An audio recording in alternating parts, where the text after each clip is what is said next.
¿Cuáles son los antecedentes históricos del diferendo cubano-norteamericano? Vamos a marcar algunos hitos, ¿no? Porque la pregunta puede ser un poco larga. Mira, ¿a dónde? ¿A ti? Bueno, puedo ir a uno, pero va a ser un poco largo. Esa pregunta, por supuesto, desarrollarla llevaría tiempo, hay que marcar algunos hitos. Y para ahorrar tiempo, vamos a marcarlo en 1898. Cuba dio cerca de 30 años de guerra por la independencia, fue el último país en independizarse del colonialismo español. En un país a su vez que había recibido de España el ejército más grande que España había destinado a sus colonias en América. Guerrió entonces durante casi 3 décadas por la independencia. Y a la altura de 1898, para algunos historiadores ya con la guerra ganada, para otros no tanto, pero sin embargo ya a punto del desenlace de la guerra de independencia se produce la intervención norteamericana en Cuba en 1898. Esa intervención marca el inicio de una relación formalmente de dependencia política de Cuba hacia los Estados Unidos. Y digo formalmente porque ya antes la estructura económica del país estaba bastante subordinada a la estructura económica norteamericana. Significa con esto que Cuba estuvo ocupada militarmente en el año 1898 a 1902, hasta el 20 de mayo, cuando se crea y se inaugura lo que se conoce como República en Cuba. Esa intervención norteamericana es bastante discutida a nivel de la población cubana con varias razones. Un sector pequeño, un sector específico entendió que había sido un apoyo de los norteamericanos al desenlace de la guerra y una suerte de agradecimiento también al ejército norteamericano que había decidido para que ese desenlace se produjera.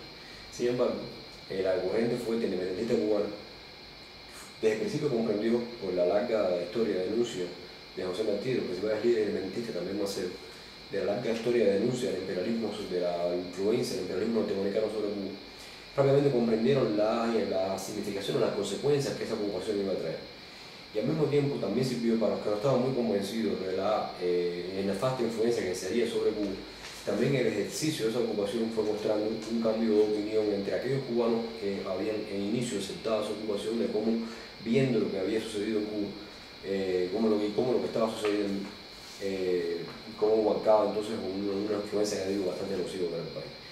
A nivel de hilos se producen dos cosas que son fundamentales. Una es, ese desenlace de la guerra se marca con exclusión de Cuba del armisticio que firma España con los Estados Unidos.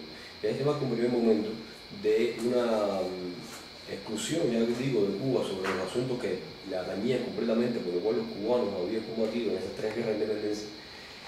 Pero también hay un segundo momento, que es cuando, desde el punto de vista jurídico, se articula la dependencia cubana hacia los Estados Unidos. Eso ocurre con la proclamación de la primera constitución de Cuba republicana, que se produce en 1901, a la cual se le añade un apéndice constitucional que se conoce en la historia cubana como la enmienda Platt. La enmienda Platt fue el resultado de una imposición norteamericana, pero que fue bastante combatida también por los cubanos de su momento.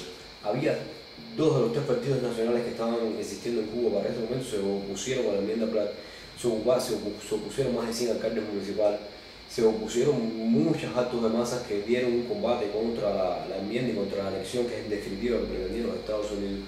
En este momento se está produciendo una política imperial norteamericana, hablando de 1898, que también abarca a Puerto Rico, abarca a Filipinas, abarca a las Islas Guam, que es una política belicista, imperialista, que se conocen como los jingoístas en ese momento en los Estados Unidos, que luego busca una política de anexión, de anexarse a Cuba, y esta política popular que está defendiendo a Cuba de la anexión logra derrotar la anexión, pero no logra derrotar la dependencia, que es lo que finalmente se queda instaurado como régimen político del país.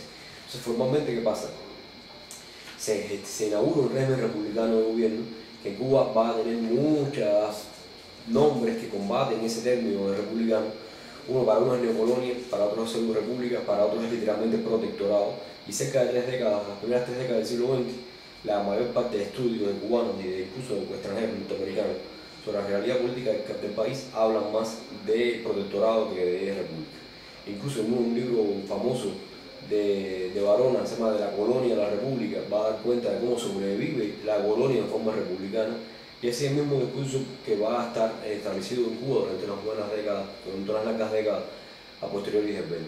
Los Estados Unidos, entonces, a raíz de la enmienda Platt, declaran e imponen su derecho a intervenir sobre los asuntos cubanos, y lo hacen eficaz, lo hacen en términos prácticos con una segunda intervención que ocurre en Cuba entre 1906 y 1909, que entre otras cosas introduce como problema político cubano la corrupción, que no existía antes de esa ocupación norteamericana, y que va a tener una significación realmente importante en Cuba con posterioridad a esa ocupación, y la corrupción será una constante en la política cubana hasta el 59, y después tendrá otra realidad. Y no solo lo ocupó desde el punto de vista militar, como decía, del año 1906 a 1909, sino que todos los gobiernos que hubo, al menos hasta el año, digamos hasta el año 33, que hay una inflexión ahí, son bastantes factores, son en gran medida factores de la política norteamericana en Cuba. Hay gobiernos más entreguistas que otros, como por ejemplo el de Zayas, que se llegó a decir que el procónsul norteamericano en Cuba era el que hacía los memorandos de gobierno, imponía y quitaba gabinetes completos, el embajador norteamericano en Cuba. Pero esa condición de protectorado, esa condición de una dominación política demasiado directa y demasiado, si se quiere, brutal hacia Cuba, tiene un punto de giro con una revolución popular que ocurre en Cuba entre el año 30 y el año 33. Ahí no es que pierda influencia los Estados Unidos sobre Cuba, pero tienen que complejizar más la estructura de dominación sobre Cuba. Ahí tienen que derogar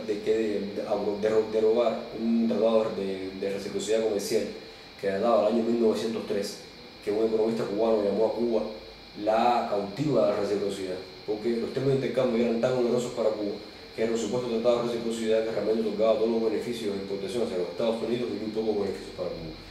Al calor de esta revolución popular y al calor de un giro nacionalista que da la política cubana en esos años, de 33 en adelante, ellos tienen que, los norteamericanos derogan ese tratado del 3 y crean uno nuevo a la altura del año 34, que es igual muy lesivo, muy doloroso para los intereses cubanos, pero que ya marca alguna diferencia respecto a aquel tan tremendo, tan brutal, ¿no?, que se había aprobado en el año 13.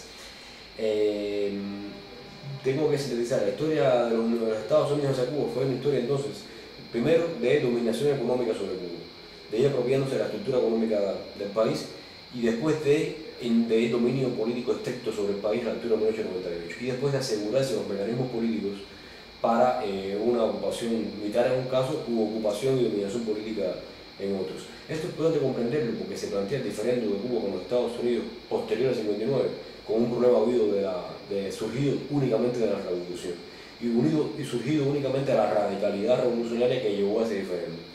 Toda esta historia previa entonces demuestra que hay un curso histórico de ese diferendo que es importante comprenderlo para los que hablan de políticas mediadoras, políticas mediacionistas, políticas de centro entre políticas de Cuba y Estados Unidos. Lo que demuestra esta historia que yo he sintetizado es que la política norteamericana hacia Cuba nunca se ha manejado en términos de centro, en términos de moderación, que lo que ha buscado siempre es el control de Cuba, el control económico, el control político, y que realmente no ha aceptado una alternativa política para Cuba que no haya pasado por una estructura de control norteamericano sobre esa alternativa. El principal antecedente revolucionario antes 59 en Cuba fue lo que se conoce en esta historia como el gobierno de los 100 días, dirigido por Ramón Grau San Martín, con Antonio Guiterres, una figura revolucionaria muy significativa, como ministro de gobierno. Ese gobierno, que se llama como gobierno de los 100 días, fue combatido por la embajada norteamericana, no fue reconocido por los norteamericanos y fue derrocado por un golpe de Estado aupado por la embajada norteamericana en enero del 34. Significa esto entonces que una revolución no socialista, no distante a lo que llegó a ser la del 59, también fue combatida por los norteamericanos, también fue impedida de reconocimiento diplomático. Y esto lo digo para mostrar cómo antes de 59 esa historia de dominación era muy fuerte y manejaba la relación de Cuba con los Estados Unidos en términos de control norteamericano sobre la política del país.